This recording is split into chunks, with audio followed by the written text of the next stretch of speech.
ADC হারুনের একটা পরকীয়া ছিল। পরকীয়া থাকার কারণে ওই মহিলার স্বামীর সাথে ওনার প্রথমে বাকবিতণ্ডা সৃষ্টি হয়। বাকবিতণ্ডা সৃষ্টি হওয়ার ফলে ওই মহিলার স্বামী ওনার ক্যাম্পাসের ছোট ভাইদেরকে কল দেয়। তো ক্যাম্পাসের ছোট ভাই ছাত্রলীগ সূত্র জানায় যে এডিসি হারুন শনিবার রাতে আরেক নারী পুলিশ কর্মকর্তার সঙ্গে বারডেম হাসপাতালে পরকীয়া করতেছিলেন আর কি, আরেক নারী পুলিশ কর্মকর্তার সঙ্গে। হারুন সাহেব এর আগে কমপক্ষে 15 থেকে 20টা এরকম ঘটনা আছে। কথার আগে হাত চলে, পা চলে, লাঠি চলে। কিছুই হয় না কেন?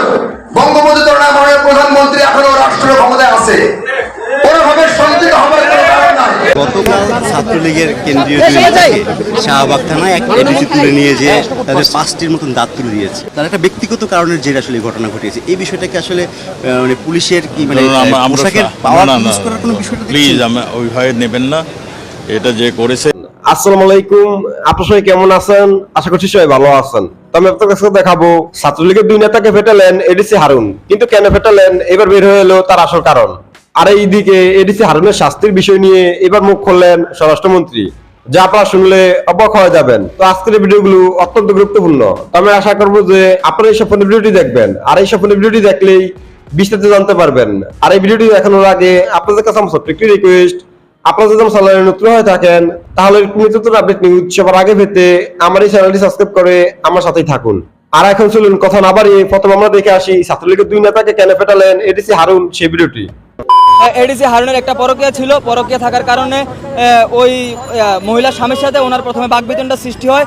বাকবিতণ্ডা সৃষ্টি হওয়ার ফলে ওই মহিলার স্বামী ওনার ক্যাম্পাসের ছোট ভাইদেরকে কল দেয়। তো ক্যাম্পাসের ছোট ভাইদেরকে কল দেওয়ার কারণে স্বাভাবিকভাবে ওনারা ব্যাপারটা মীমাংসার জন্য ওখানে গিয়েছিল। মীমাংসার জন্য যাওয়ার ফলে এডিসি হারুন ওনাদের ভাইদেরকে উদ্দেশ্য প্রণোদিতভাবে থানায় তুলে নিয়ে যায়। থানায় তুলে নিয়ে যাওয়ার ফলে আমরা দেখতে পেয়েছি যে ইতিমধ্যে জানি যে ওনাদের দাঁতের চোয়াল উঠিয়ে নেওয়া হয়েছে, দাঁতগুলো তুলে নেওয়া হয়েছে ফ্লাশ দিয়ে। আমরা এই ঘটনার তীব্র নিন্দা জানাই। এই জন্য আমরা ঢাকা বিশ্ববিদ্যালয় এখানে দাঁড়িয়েছি। হ্যাঁ, ধন্যবাদ। আমরা জেনেছি যে ইতিমধ্যে ওনাকে প্রত্যাহার করা হয়েছে, কিন্তু আমরা চাচ্ছি যে বাংলাদেশ সংবিধান অনুযায়ী দৃষ্টান্তমূলক শাস্তি হোক, যাতে করে ভবিষ্যতে কেউ সাধারণ শিক্ষার্থীদের উপরে উদ্দেশ্য প্রণোদিতভাবে কোনো হামলা না করতে পারে। কোনো প্রশাসক করতে পারে না। এর আগে আমরা দেখিনি কোনো প্রশাসক করেছে, এবং যারা করেছে দেশের আইন বিরোধী কাজ করেছে, আইন রয়েছে, আইনের আওতায় এনে সর্বোচ্চ শাস্তি তাকে আমরা রায় ঘোষণা করে তারপর আমরা আমাদের আন্দোলন স্থগিত করব। আমরা চাচ্ছি তার সর্বোচ্চ শাস্তি হোক, প্রত্যাহার না। সে যে অন্যায়টা করেছে সেই অন্যায়টা আইনের আওতায়, একটা নির্দিষ্ট আইনে তো আছে যে এই অন্যায়টা করলে তার কি শাস্তি হয়, সেই শাস্তিটা আমরা তার দাবি করছি। না না না না, আমরা এরকম সেক্টর চাই না। এরকম হলে তো তাহলে হবে না। তাহলে তো সে যেখানে যাবে সেখানে গিয়ে আবার সেখানকার যে সাধারণ মানুষ, সাধারণ শিক্ষার্থী, তাদের উপর আবার তিনি সেই সন্ত্রাসী কার্যক্রম চালাবে। তো এটা তো আমরা কখনোই মেনে নিব না। তিনি তাকে বদলি করে দিবে, এক জায়গা থেকে আরেক জায়গায় ট্রান্সফার করে দিবে। তো ভুক্তভোগী তো আলটিমেটলি সাধারণ জনগণ, সাধারণ শিক্ষার্থী, তারা প্রতিনিয়ত হচ্ছে। আমরা এরকম জানি তিনি প্রত্যাহার করেছে অলরেডি, এবং তার প্রত্যাহার না, এই যে শাস্তি তিনি করেছে এটার জন্য একটা নিদর্শন হয়ে যায়। এটার জন্য একটা নিদর্শন যে অন্য যারা আছে তারা যেন কখনো এই ধরনের কর্মকাণ্ড করার জন্য কোনোভাবেই তারা যেন আর না সুযোগ পায়, সেটা নিশ্চিত করার জন্য আমরা এখানে এসেছি। এই ধরনের কর্মকাণ্ড, এই ধরনের দুষ্কৃত কর্মকাণ্ড বা সন্ত্রাসী কর্মকাণ্ড যেন কোনো পুলিশ প্রশাসনের জন্য না হয়। তারা জনগণের সেবক, তারা জনগণের সেবা করবে। যে আমরা এখন অবস্থান গ্রহণ করতেছি, আমরা আগামীতে কি করবো আমরা সব আপনাদের জানাই দেবো। আমরা 44,000 শিক্ষার্থী, ঢাকা শিক্ষার্থী সবাই ঐক্যবদ্ধ আছি। অনেকে ব্যস্ত আছে, এই জন্য পরীক্ষার কার্যক্রম চলতেছে। এখন জানেন সামনে নির্বাচন, ম্যাক্সিমাম ডিপার্টমেন্টের পরীক্ষা, এই জন্য অনেক অংশগ্রহণ করতে পারে না। কিন্তু আমাদের আন্দোলন আস্তে আস্তে অনেক বড় ধরনের আন্দোলন হবে যদি তার সর্বোচ্চ শাস্তি নিশ্চিত না হয়। হারুন সাহেব এর আগে কমপক্ষে 15 থেকে 20টা এরকম ঘটনা আছে। কথার আগে হাত চলে, পা চলে, লাঠি চলে। তো আমার মনে হয় সে মানসিকভাবে সুস্থ না, তার ট্রিটমেন্ট দরকার। কিছু বলার নাই। আসলে বাংলাদেশ ছাত্রলীগের রানিং কমিটির একজন সাংগঠনিক সম্পাদক, ফজলুল হকের রানিং সভাপতি, তাকে যদি এইভাবে অন্যায়ভাবে এরকম নির্মম অত্যাচার করা হয়, নিপীড়ন, হত্যার উদ্দেশ্যকে থানায় নিয়ে 20 থেকে 25 জন এডিসি হারুনের নির্দেশে এবং ও সহ ফ্লোরে ফেলে মাথা বুট জুতো দিয়ে মুখে এবং মাথায় পাড়া মারছে। তো এইটা কতটা পৈশাচিক হতে পারে। এবং এটা হচ্ছে যে একটা গ্রামের কথা ছিল, কচু গাছ কাটতে কাটতে ডাকাত হয়। এই হারুন সাহেব এর আগে কমপক্ষে 15 থেকে 20টা এরকম ঘটনা আছে। ঢাকা কলেজের সেই শিক্ষার্থীর উপর গুলিবর্ষণ, কনস্টেবলকে থাপ্পড় মারা, আমাদের রমনা থানার এক ভাইস প্রেসিডেন্টকে নির্মম প্রহার করা। এখানে আপনার এই গত পরশুদিন 35 তাদের প্রতি হামলা করা। কথার আগে হাত চলে, পা চলে, লাঠি চলে। এইরকম আইন শৃঙ্খলা রক্ষাকারী বাহিনীর একজন দায়িত্বশীল কর্মকর্তা এই ধরনের আচরণ, আমার মনে হয় সে মানসিকভাবে সুস্থ না, তার ট্রিটমেন্ট দরকার। এবং অবশ্যই এই ঘটনার সুষ্ঠু তদন্ত করে তাকে আইনের আওতায় আনার জোর দাবি জানাচ্ছি। এবং আজকে বাংলাদেশ ছাত্রলীগের একজন কেন্দ্র যদি নিরাপদ না হয়, সারা বাংলাদেশের আমাদের কর্মীরা সাহেব বর্তমান আমরা তো কেউ নিরাপদ না।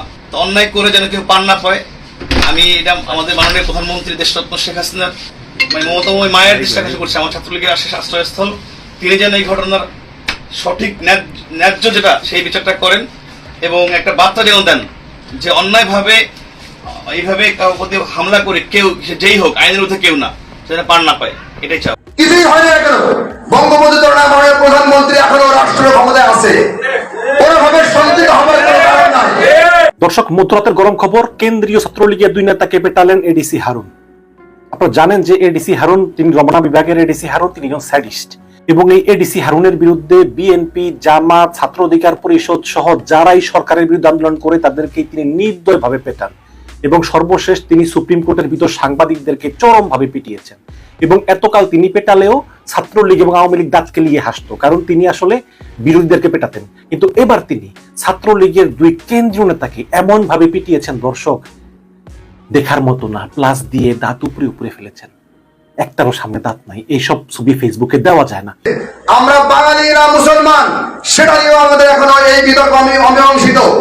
এই বঙ্গদেশে আমরা এখনো বিশ্বাস করতে পারি না, আমরা কি আগে মুসলমান নাকি আগে বাঙালি, নাকি আগে পাকিস্তানি নাকি আগে আরব। আমি একটু কালবেলা থেকে পড়ি। কেন্দ্রীয় ছাত্রলীগের 2 নেতাকে শাহবাগ থানায় ধরে নিয়ে বেদম পিটিয়েছেন পুলিশের রমনা বিভাগের এডিসি হারুনুর রশিদ। শনিবার রাতে এই ঘটনা ঘটে। এই 2জন হলেন ছাত্রলীগের কেন্দ্রীয় বিজ্ঞান বিষয়ক সম্পাদক ও ঢাকা বিশ্ববিদ্যালয়ের শহীদুল্লাহ হলের সাধারণ সম্পাদক শরীফ আহমেদ মুনিম এবং কেন্দ্রীয় সাংগঠনিক সম্পাদক ও ফজলুল হক হলের সভাপতি আনোয়ার হোসেন নাইম। তাদেরকে উদ্ধার করে হাসপাতালে ভর্তি করা হয়েছে। এই ঘটনার জেরে রাতে শাহবাগ থানার সামনে ছাত্রলীগ নেতা কর্মীরা ভিড় করেন। পরে বিশ্ববিদ্যালয়ের প্রক্টর ও পুলিশের কর্মকর্তারা থানায় গিয়ে মধ্যরাতে ঘটনা মীমাংসা করেন। ছাত্রলীগ সূত্র জানায় যে এডিসি হারুন শনিবার রাতে আরেক নারী পুলিশ কর্মকর্তার সঙ্গে বারডেম হাসপাতালে পরকীয়া করতেছিলেন আর কি, আরেক নারী পুলিশ কর্মকর্তার সঙ্গে। ওই সময় নারী কর্মকর্তার স্বামী কেন্দ্রীয় ছাত্রলীগের 2 নেতাকে নিয়ে সেখানে যান।